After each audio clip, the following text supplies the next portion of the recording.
বাপ দেশের জন্য শহীদ হয়েছে, জীবন দিয়েছে। যখন আমি সকালবেলা আমি স্বাধীন আন্দোলন থেকে দুপুর 2টার সময় 3টে 3:30 সময় যখন আমি খবর পাই যে আমার আব্বা গুলি খাইছে, কিন্তু আমাকে কেউ খবর দিইনি যে আমার আব্বা মারা গিয়েছে। যখন আমাদের গলিতে এসে পুলিশ গুলি করছে, টিয়ার সেল মারছিল, ছোটো ছোটো বাচ্চাদের গায়ে রাবার বুলেট মারছিল, আমরা তখন কেউ ঘরে বসে থাকতে পারিনি। আমার আব্বা বৃদ্ধ মানুষ হয়েও সে আন্দোলনে সারাদিন ছিল।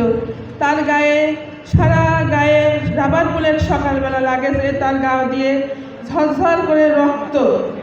সকালবেলা আমার ছোট ছেলের সাথে করে তাকে হাসপাতালে পাঠায়। তারপরে তাকে চিকিৎসা নিয়ে আসার পরেও সে কিন্তু ঘরে বসে থাকেনি।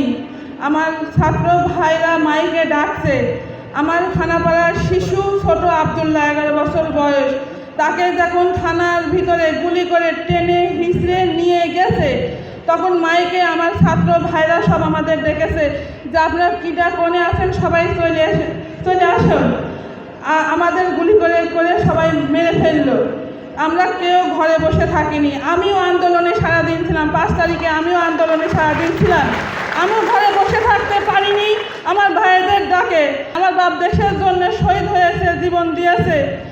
যখন আমি সকালবেলা আমি স্বাধীন আন্দোলন থেকে দুপুর 2টার সময় 3টে 3:30 সময় যখন আমি খবর পাই যে আমার আব্বা গুলি খাইছে, কিন্তু আমাকে কেউ খবর দিইনি যে আমার আব্বা মারা গিয়েছে।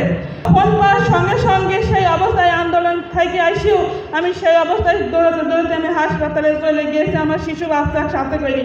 আমি যাই দেখছি 3টা লাশ, মধ্যে আমার আব্বার লাশ। পাও দেখে আমি চিনিছি যে ওইটা আমার আব্বার লাশ। আমি দেখি এখন আমি সহ্য করতে পারিনি। আমার বাপের পা দেখে আমি শনাক্ত করেছি যে ওইটা আমার বাপ।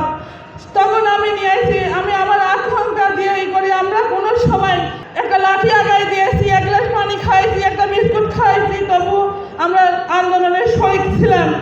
মা, বোন, ভাই, ব্রাদার কেউ বসে থাকতে পারেনি 5 তারিখে।